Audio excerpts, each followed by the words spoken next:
Bueno, por supuesto, un discurso que tuvo muchísima repercusión, no solo en el arco político, sino porque se esperaba, al estilo Milei, que fuera un discurso muy duro, después de una semana donde se había peleado con varios gobernadores por la quita de los fondos a las provincias. Sin embargo, se lo vio más mesurado y llamando y convocando a este pacto de mayo. Para hablar del tema estamos con Ignacio Liendo, bueno, para hablar un poco de lo que ha dejado este discurso en el que el propio Milei vuelve a decir que no tiene esperanzas de que muchos cambien, pero que al mismo tiempo no las ha perdido y que espera que le demuestren lo contrario, ¿no? ¿Podrá ocurrir esto? ¿Cómo estás, Ignacio?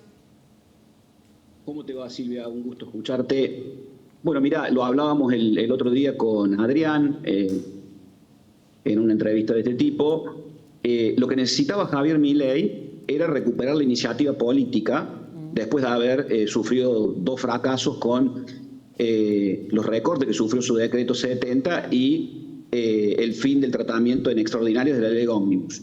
Logra ese objetivo, primero lo marcaron ustedes muy bien, desde lo comunicacional, o sea, es impactante el rating que tiene su presentación, independientemente del discurso en sí, es un hecho político y comunicacional, su presentación a las 21 horas, el pico de rating, y con eso él logra recuperar la agenda política y tener futuro a partir de ahí. ¿De qué manera lo logra? Todos especulaban con que hablaría de dolarización o cosas por el estilo, pero en realidad tenía guardado bajo 7 llaves esto del pacto de mayo, del pacto del 25 de mayo, y es, como vos lo decías recién, frenó antes de romper con los gobernadores, que son en última instancia quienes estructuran ambas cámaras del Congreso de nuestra República Federal. Antes de chocar finalmente con ellos, frenó y buscó negociar y buscar un pacto en torno a 10 puntos con el cual la mayoría está de acuerdo. O sea, nadie está en desacuerdo con el qué. Ahora viene la discusión por el cómo, cuándo y sobre todo cuánto. O sea, quién va a pagar y de qué sábana corta se va a tirar para poder dar cuenta de este pacto, de este acuerdo en el cual, insistimos, la mayoría de los gobernadores están de acuerdo, pero que no es más que por el momento una iniciativa en construcción que le ha permitido al presidente recuperar la iniciativa política y cambiar el eje de la discusión pública y del debate público, ¿no? Claro. Una vez más insiste en que no quiere confrontación, pero si quieren ir al conflicto, dijo, van a tener conflicto. Es decir, que en estos 2 meses hasta mayo, bueno, va a haber este tipo de negociaciones, aunque Milei no quiera hablar de negociación con lo que él denomina la casta. Es un congreso, debe hablar justamente con los representantes del pueblo para ponerse de acuerdo, ¿no? Y así llegar a esa firma que pretende sea de todos los gobernadores y al mismo tiempo, en medio del discurso, le sigue pidiendo confianza y paciencia a los ciudadanos, ¿no?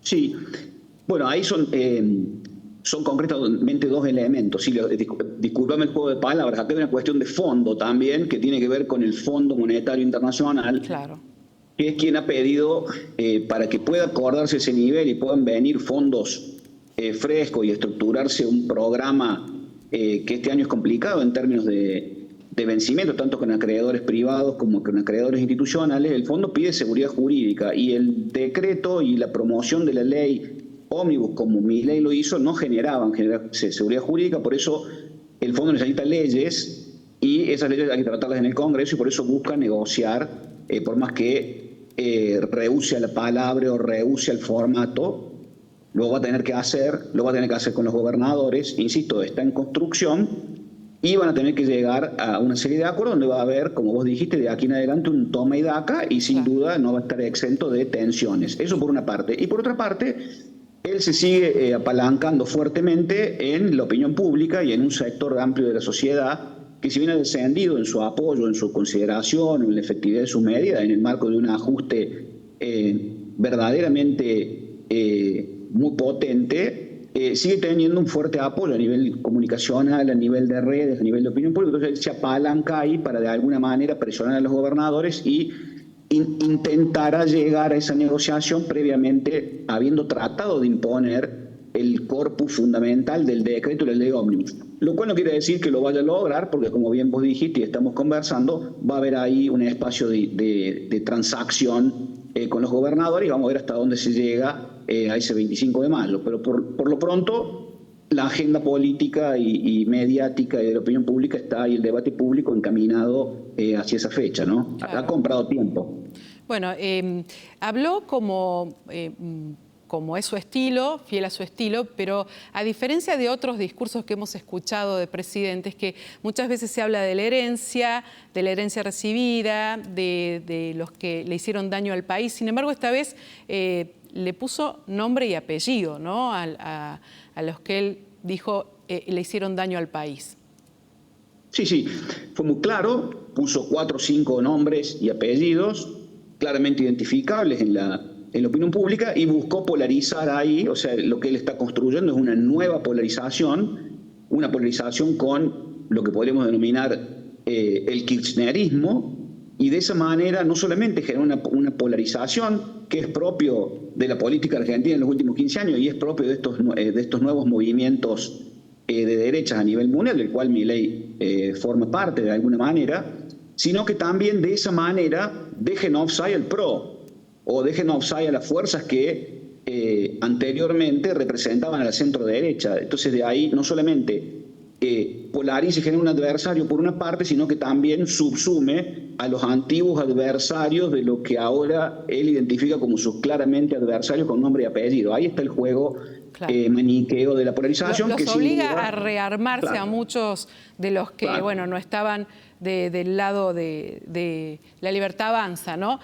También, por último, arrancó el discurso hablando de los jubilados sobre esta fórmula de movilidad que los sigue castigando porque no quisieron aprobarle los artículos en la ley ómnibus. Y también habló de la pobreza y de las jubilaciones de privilegio, marcando un poco lo que la ciudadanía intenta escuchar para saber, qué va a pasar con todos ellos, ¿no? La clase media, los jubilados, quieren ver algunos resultados, aunque hayan pasado 2 meses, quieren ver algo de lo que se está haciendo, ¿no?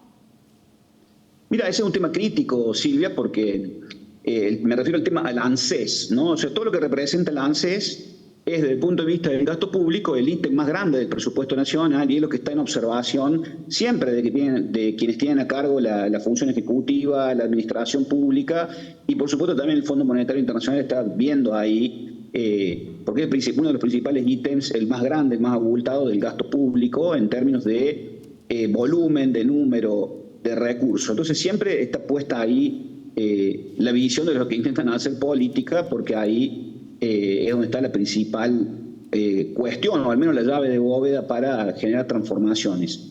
Lo que él también utilizó hábilmente en el discurso fue una esperanza de medio plazo, o sea, este discurso que él tiene de hay que transitar, en términos bíblicos, él lo pone, incluso utiliza esas figuras, hay que atravesar el Mar Rojo, y ese Mar Rojo tardará 6 meses, y allí se verán resultados y todos podrán recomponer de algún modo sus ingresos. Pero bueno, por lo pronto estamos en la fase de sufrimiento y en la fase de recorte del gasto, que eso implica reducción de por supuesto, de la jubilación y de todo otro tipo de transferencias que hace el ANSES, y en el marco de un ajuste que es brutal, fundamentalmente para la clase media, que es quien ha visto descender su calidad de vida abruptamente por el nivel de inflación, el costo de los alimentos, de los combustibles y de todos otros bienes que son de consumo estándar para la clase media, ¿no? Es ahí donde está el problema,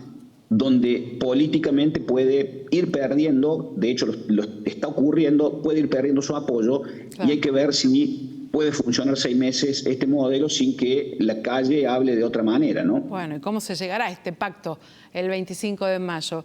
Ignacio, muchas gracias por este contacto con Telefe Noticias, como siempre. Gracias a ustedes, un gusto grande, ¿eh?